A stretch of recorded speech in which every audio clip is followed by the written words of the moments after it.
Bonjour à toutes et à toutes, Boker Tov. Alors voilà, je me suis dit qu'on allait lancer une nouvelle série dans notre projet d'études journalier, avec chaque jour des nouveaux thèmes. Eh bien, je me suis dit qu'en fait, on allait lancer une petite série sympathique. Nous avons déjà le dimanche avec des thèmes aléatoires, le lundi la tfila, le mardi, en général, on fait Inyané des Yoma, les choses qui sont en rapport avec l'époque. Le mercredi, Parashat Shavua. Et donc, le jeudi, alors soit on intervertira avec le mardi, eh bien, je voudrais qu'on lance notre étude sur Pirkei Avot. Voilà, Masechet Avot, un des livres fondamentaux de l'étude de la Torah.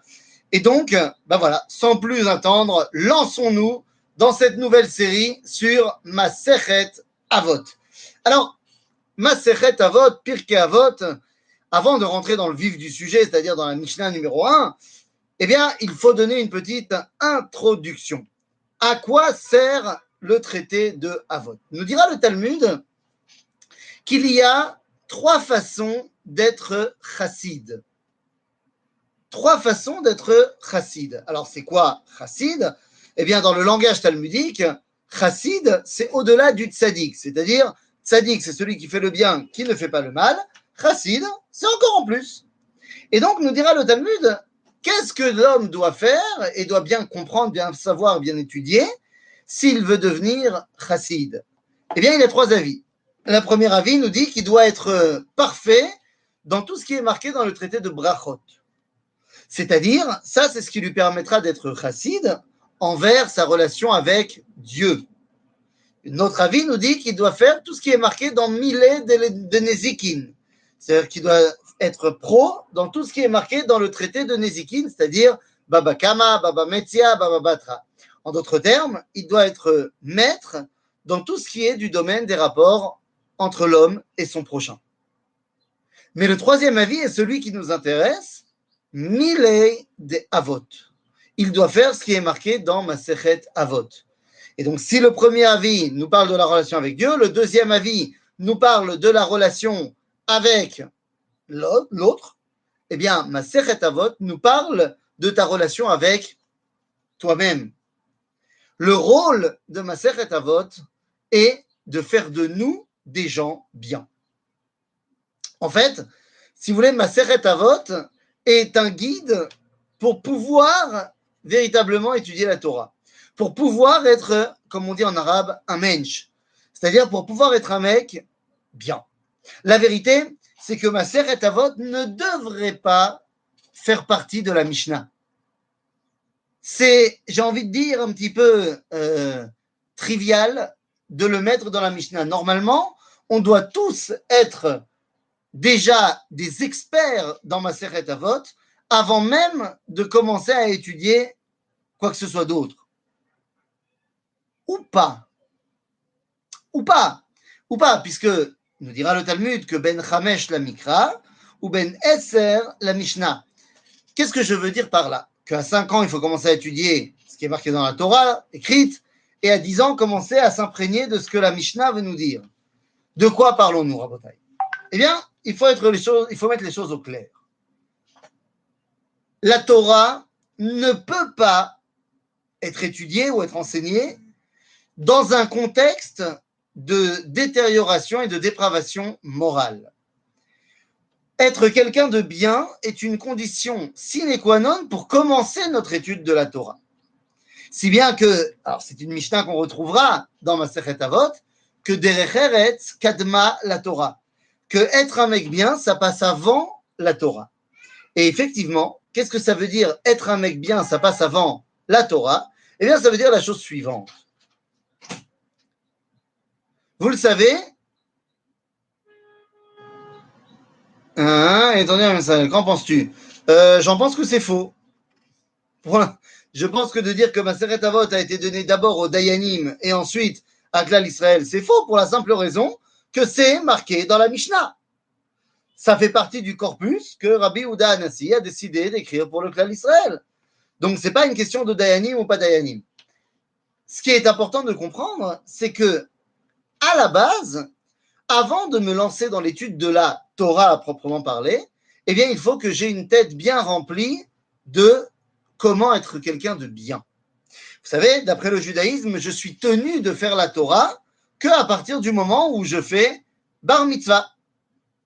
Bar mitzvah, c'est le moment où, ça y est, je suis fils de la mitzvah, donc je me dois de respecter la Torah. Bat mitzvah, ça marche également. Mais ça, c'est à 12-13 ans. Donc, qu'est-ce qui se passe avant? D'après la Torah, avant la bar ou bat mitzvah, je ne suis pas tenu, halachiquement parlant, de faire la Torah. Alors, qu'est-ce qu'on attend de moi pendant toute cette période-là? Eh bien, on attend de moi de développer une identité morale. Pourquoi la bar et bat mitzvah, c'est à 13 ans ou 12 ans? Eh bien, pour une raison très simple. Non, ce n'est pas qu'à 12-13 ans, l'enfant, il est adulte, il peut comprendre des choses, on comprend très bien à 10 ans, il n'y a pas de problème. Non. Tout simplement qu'à 12-13 ans, c'est le moment de la puberté.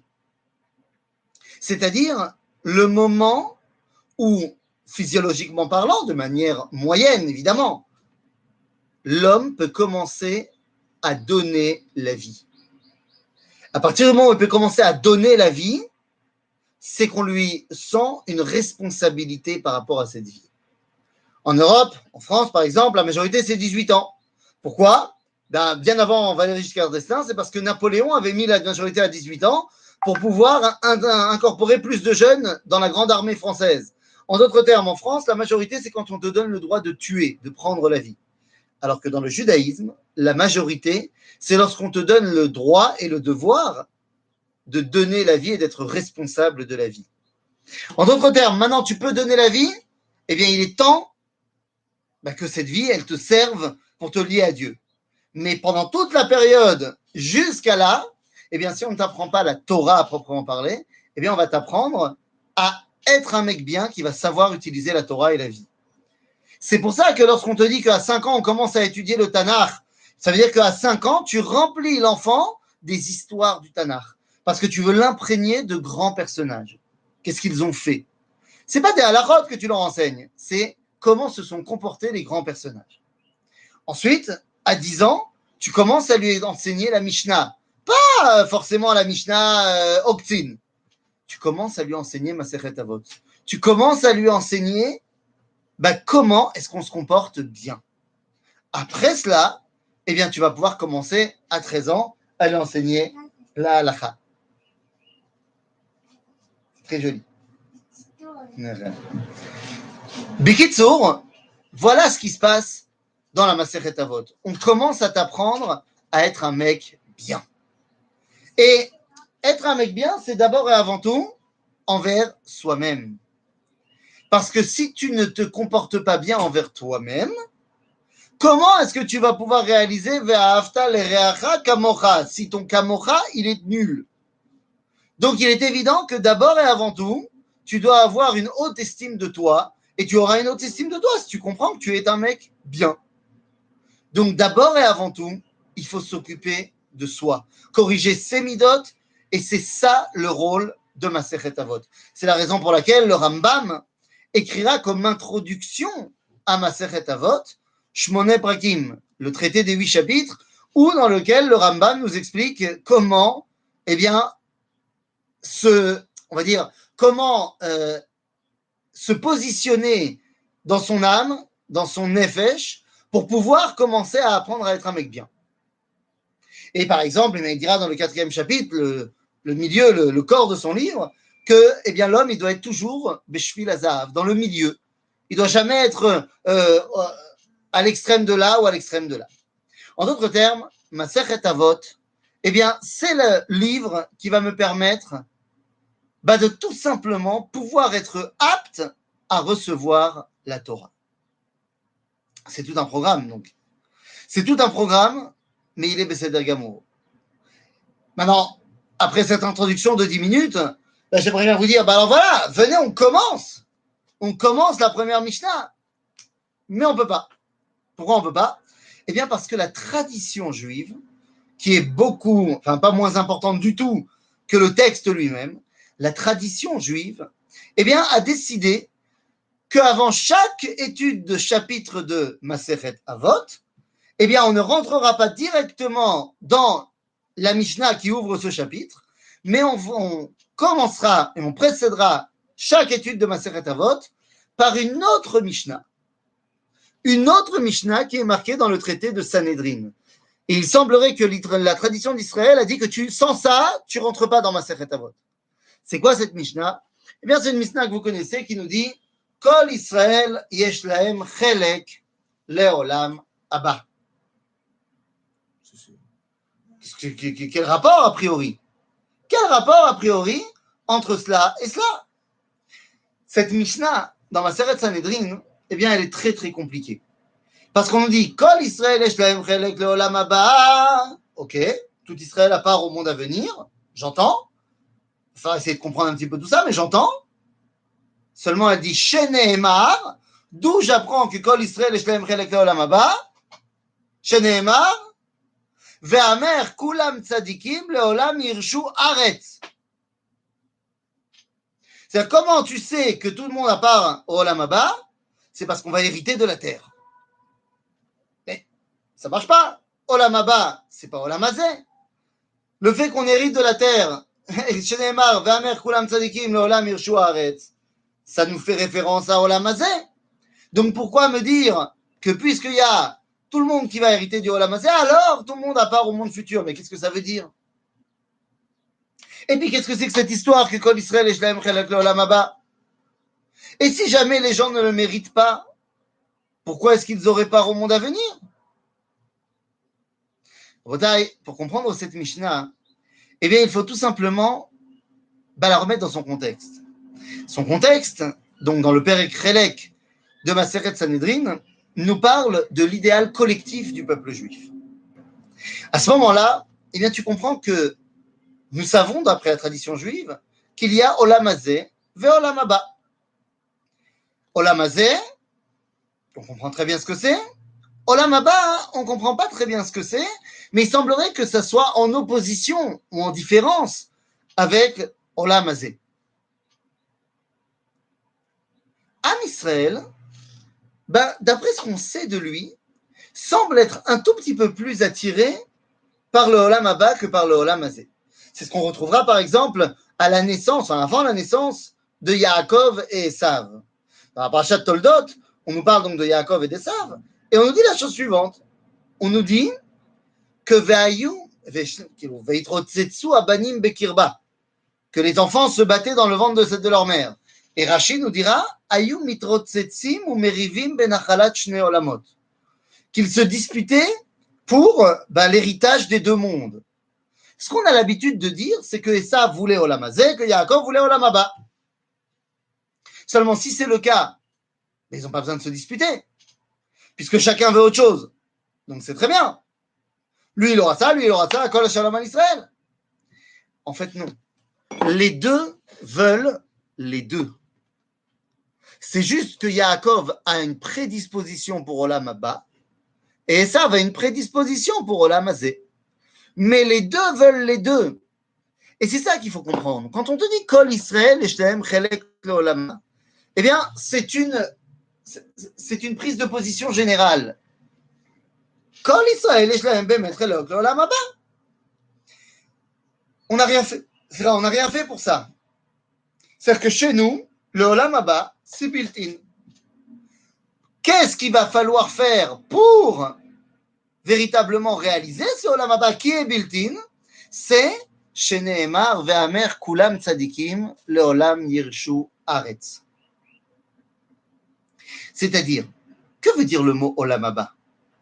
Est-ce que Olam Haba veut dire le monde différent de ce monde-ci? Olam Haba, ça veut dire le monde qui vient. C'est-à-dire, il n'est pas fondamentalement différent de ici. L'enseignement de cette Mishnah, c'est de nous expliquer que c'est en utilisant ce monde-ci que tu arriveras à créer Olam Haba. Quand le Ramchal nous dit dans le Mesilat Yesharim que Olam Hazeh domé le prosdor, ve Olam Haba domé le traklin, que Olam Hazeh ressemble à un couloir et le Olam Haba ressemble au salon, eh bien on ne te dit pas Olam Hazeh ressemble à une maison et Olam Haba ressemble à une autre maison, genre un truc différent. Ce sont deux parties de la même maison. C'est juste à moi de couper les murs, de casser les murs pour qu'en fait, il n'y ait plus véritablement de distanciation et de différenciation entre Olam Haba et Olam Hazé.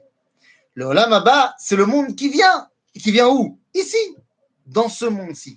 C'est à moi de transformer Olam Hazé en Olam Haba. Pour cela, eh bien, il faut que j'hérite du Olam Hazé.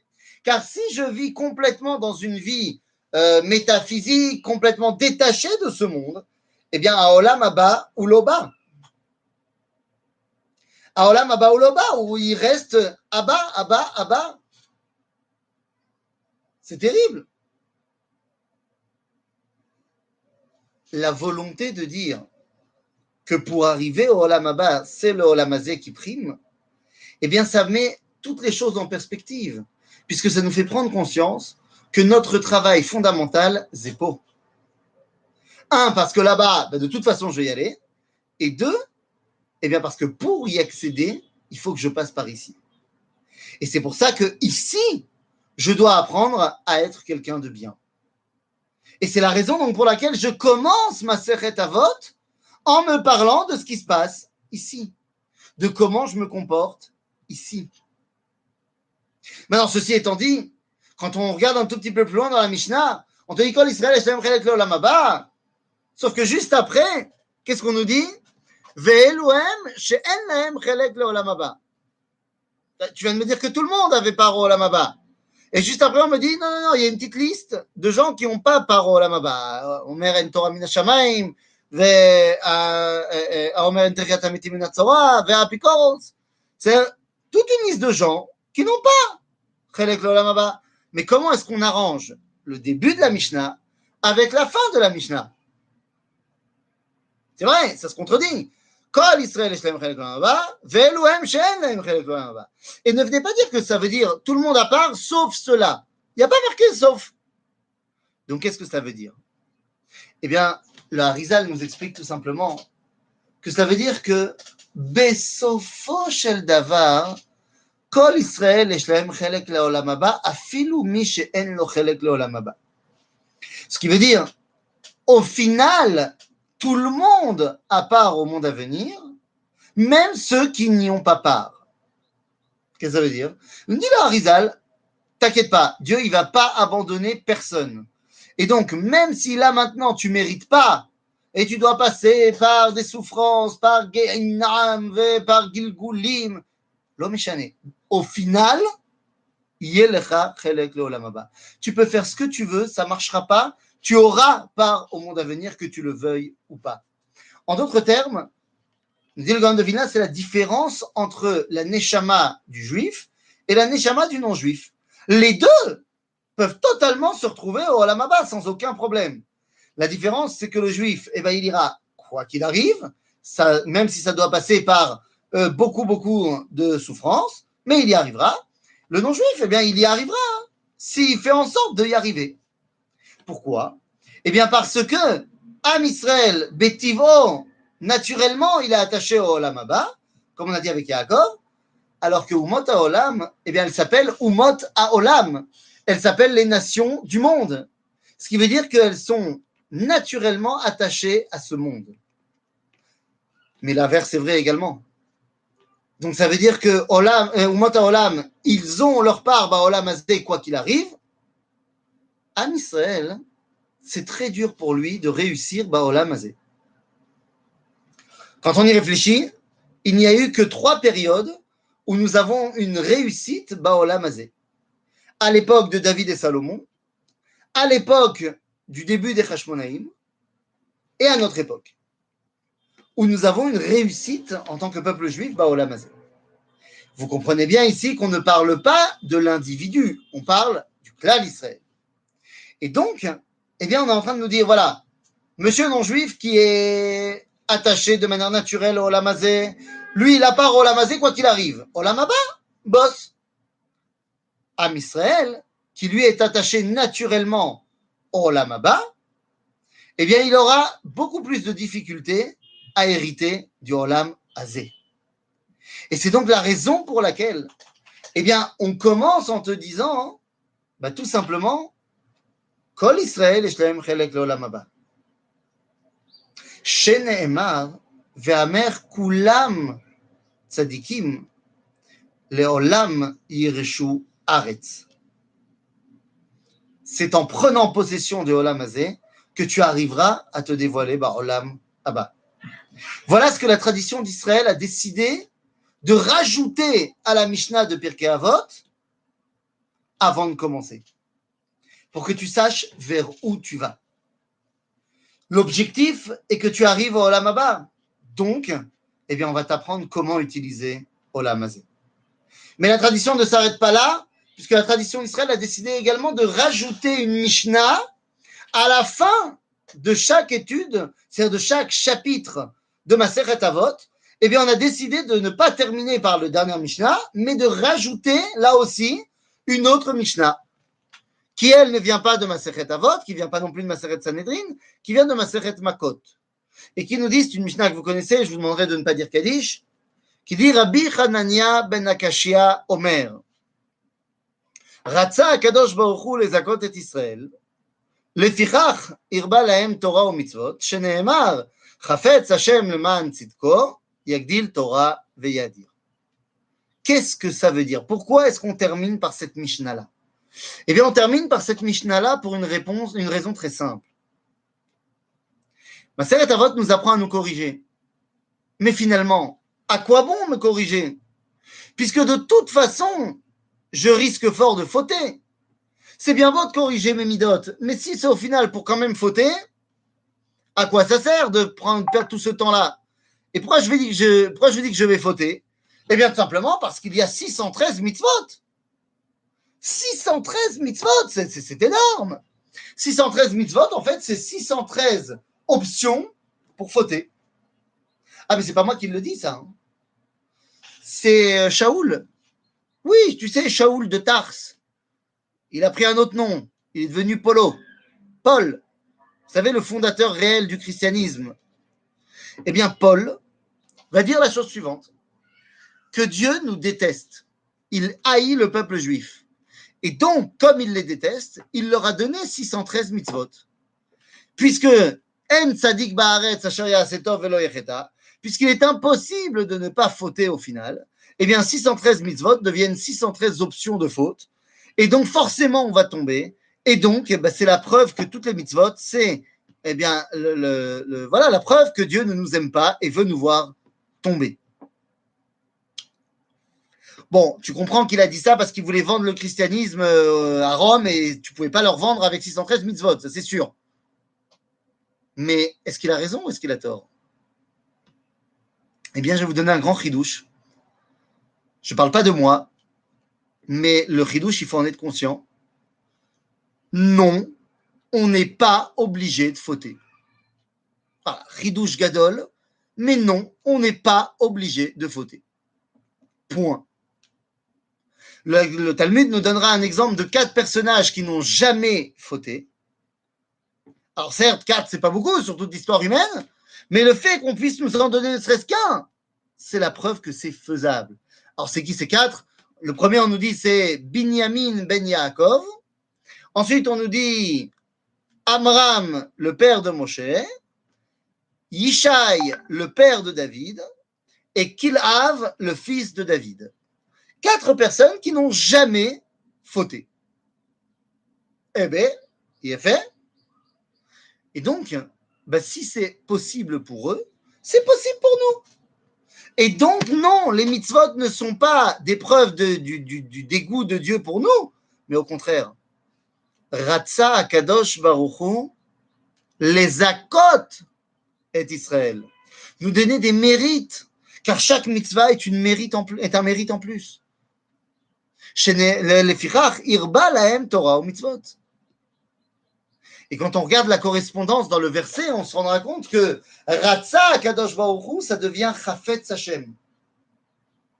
On dit Sheneemar, Chafetz Hashem. Donc, à Ratzon, c'est quelque chose de très abstrait. À Chafetz, c'est inscrit dans ce monde. Ratsa Akadosh Baruch Hu. Au niveau de la Mishnah, on nous parle de manière abstraite, intellectuelle. Dieu a voulu. Dans le texte de la Torah, on nous dit que Dieu, ou Chofetz, Milachon Chefetz, ça prend cette volonté devient concrète. Ratsa Akadosh Baruch Hu. Akadosh Baruch Hu, c'est une notion, là aussi, purement philosophique. Le transcendant qui est également l'émanant. Dans le texte de la Torah, il est marqué Chafetz Hashem. Yudke Vavke. Les Zakot et Israël. Ratsa Akadosh Baruch Hu, les Zakot et Israël. Comment est-ce qu'on traduit les Zakot et Israël? Donner des mérites à Israël en termes toraniques. Il y a marqué les Ma'an Tzidko. Les Ma'an Tzidko. Pour la justice de Dieu. Quand Am Israël réalise sa Torah, eh bien, ça met en surbrillance la justice du Créateur. Donc, Ratsa Akadosh Baruch Hu, les Zakot et Israël, Lefichach, Irba Lahem, Torah ou Mitzvot. Chafetz Hashem Leman Tzidko, Yagdil Torah. Il y a Torah ou Mitzvot. Dans le texte de la Torah, il est marqué Yagdil juste Torah. Ken, parce que dans la Torah, Torah et Mitzvot, c'est deux choses qui sont liées. Ce n'est que Bagalout qu'on peut étudier la Torah détachée de la pratique des Mitzvot. Puisque une grande partie de la Torah ne peut pas être traduite en Mitzvot. Puisqu'on n'est plus en Eretz Israël.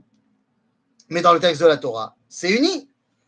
Donc, Yagdil Torah, Ratsa Akadosh Baruch Hu Zakot Israël Leman Lefichach Irba Lahem Torah u'Mitzvot, Shene'emar Chafetz Hashem Leman Tzidko Yagdil Torah Ve'yadir. Mazé le'adir et à Torah. Eh bien, c'est tout simplement lorsque Am Israël remplit son rôle dans le monde. À ce moment-là, ça donne un écho à dire énorme à la volonté du Créateur qui se réalise dans ce monde. Voilà les deux Mishnayot qui entourent chaque étude de Masechet Avot. La première, donc, pour nous expliquer que la correction des Midot qu'on va étudier dans le livre de Pirkei Avot, eh bien, est là pour nous permettre de passer de Olam Hazeh à Olam Haba, c'est-à-dire de faire venir Olam Haba, Po. Et tout ça, ça servira à quoi? Eh bien, ça servira tout simplement à ce qu'au final, eh bien, je puisse remplir mon rôle et dévoiler Akadosh Baruch Hu dans le monde. Voilà le rôle de Masechet Avot. Me permettre de faire venir l'idéal dans la réalité pour pouvoir dévoiler à 100% le projet du Créateur lorsqu'il a créé ce monde. En cela, Masechet Avot devient le livre qui me permet d'être un partenaire du dévoilement de Dieu. La semaine prochaine, eh bien, on commencera la première Mishnah du chapitre 1. À bientôt.